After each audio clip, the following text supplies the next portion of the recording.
Aloha, spooky nerds, Aaron here, and I'm reporting from my makeshift temporary tiki bar, which is convenient because today we're gonna talk tiki.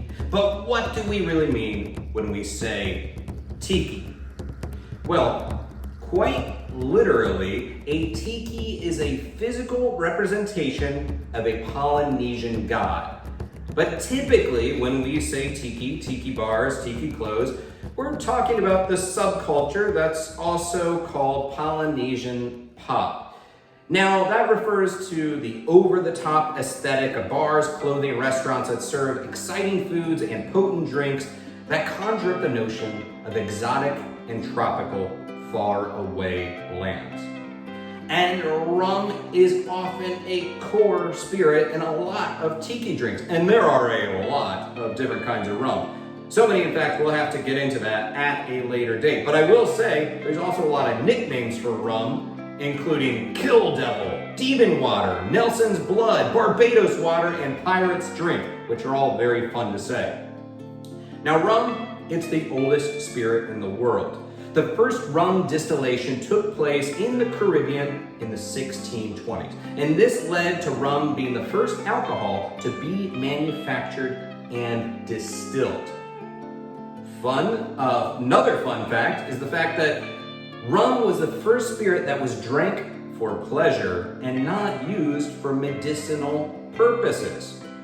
Rum was also pretty important for sailors. So you see, imagine yourself on a ship. Water casks on ships were left open to the elements, and those contents quickly stagnated, growing algae, and they deprived sailors of an important source of hydration. However, rum did not spoil, and it was far easier to store, and, well, it was said to have powers of restoration. Rum, as a result, was issued as a daily ration to the British Navy beginning in 1655. And in 1740, there was a guy named Admiral Edward Vernon who came along and said the daily rum ration had to be stilled with water. Ooh! Vernon was nicknamed Old Grog after the waterproof jacket he wore made of grog-gram fabric. Now, Old Grog also required this ration be served up in 2 servings, midday and at the end of the workday, and that they had to be consumed right away since there was nowhere to stow your rum. So grog is typically rum mixed with some water and something else. Now let's talk about that something else. Between 1500 and 1800, the biggest cause of naval death was scurvy, which was caused by a lack of vitamin C.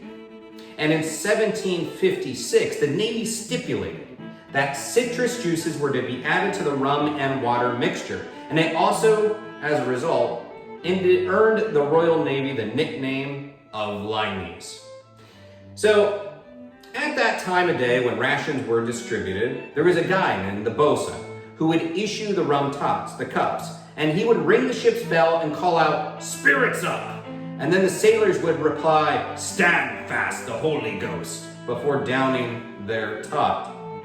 Those tot glasses, they were kept separate from any other glasses, and they were never washed on the inside because it was believed that the previous tots would stick to the inside of the glass, making the next one even stronger.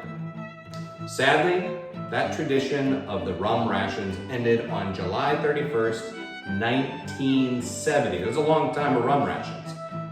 The date that this tradition ended became known as Black Tot Day, to mourn the end of these daily rum rations.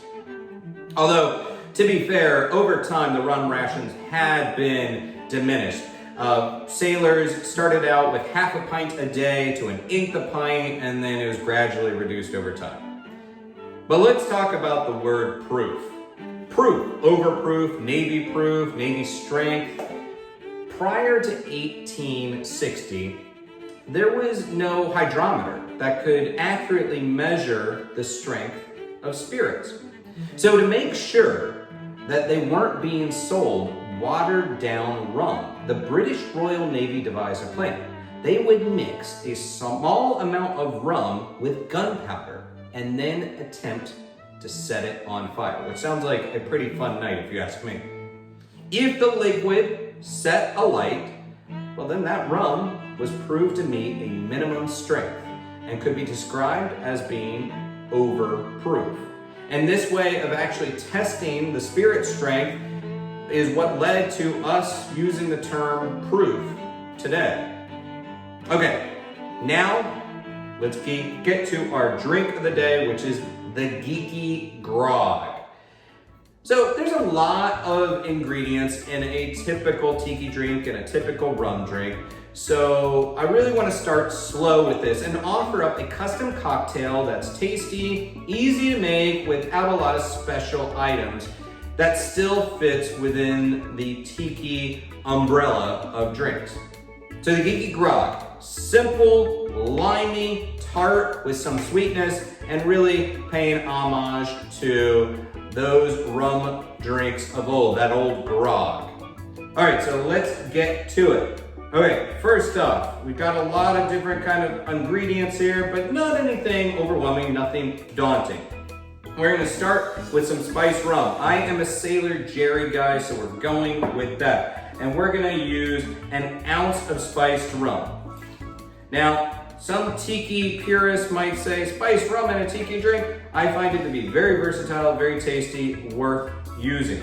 Also going to use some dark Jamaican rum. And in this time, we're gonna actually use, for this portion, we're gonna use 2 ounces of that dark Jamaican rum. Yes, I've already poured these out just to make life a little bit easier for me.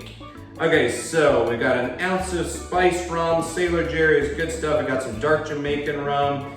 Now, how about 3/4 ounce of lime juice? Now, you can do the store-bought lime juice, but really, if you're using fresh limes, you notice a difference, and it takes about a full lime to get to an ounce of juice. So we want 3/4 ounce of lime juice here. But we're not done. How about some grapefruit juice? I'm thinking we need about a 1/2 ounce of grapefruit juice. That's, in addition to this lime to stave off that scurvy, let's add some more citrus with that grapefruit juice. In fact, I'm thinking 1/2 ounce of grapefruit juice. We also need water, right? Good old Grog, he demanded that we have some water cutting our rum. Well, I'm gonna do that. I'm gonna honor old Admiral Grog there, Vernon, and we're gonna do 3/4 ounce of soda water. Give us some nice little sparkliness to that as well. But we're not done yet. We want some demerara syrup. Now, this sounds complicated, but really, I made this myself. If you can get some demerara sugar, which is like a raw, unrefined sugar, nice and brown, you can actually make your own syrup, just equal parts. I did a cup of water, cup of sugar, and I simmered it on the stove and stirring it up constantly until that sugar is completely dissolved, and then I set it aside to cool. We don't want to boil the water. We want to keep those the rations correct. So with that in mind, and this is really good stuff. This is something that I always have on hand. And with that in mind, we're gonna do 3/4 ounce of that demerara sugar syrup there. And then at last, how about just a dash of Angostura aromatic bitters? Just 1 dash there. Okay, and I poured all this over a whole lot of crushed ice. And I'm a big fan of crushed ice. Pretty important to your tiki drinks. Okay. Now we're gonna shake that up, make it nice and cold.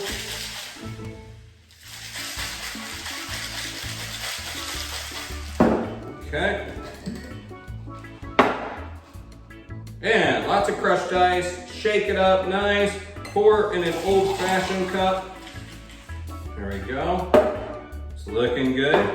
And then I have a spent shell of lime that I'm gonna just put in there, squeeze out whatever else I have in there, and sink it down.